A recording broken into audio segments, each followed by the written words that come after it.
বন্ধ্যাত্বর কি কারণ হতে পারে?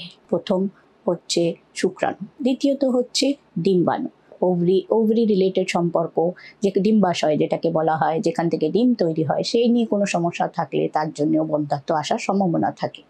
তৃতীয়ত ফ্যালোপিয়ান টিউব, যেই টিউবে ডিম আর শুক্রাণু মিলে জাইগোটটা তৈরি হয়, সন্তানটা তৈরি হয়, সেইতে কোনো সমস্যা থাকলে সেই জন্যও বন্ধ্যাত্ব আসতে পারে। চতুর্থ হচ্ছে জরায়ু, যেখানে সন্তানটা 9 মাস থাকে আর তারপর ডেলিভারি হয়, আর সেখানে 9 মাস ধরে ধারণ করে রাখা হয়। তো এই চারটের মধ্যে যে কোনো একটা সমস্যা থাকলেই বন্ধ্যাত্ব কারণ হতে পারে।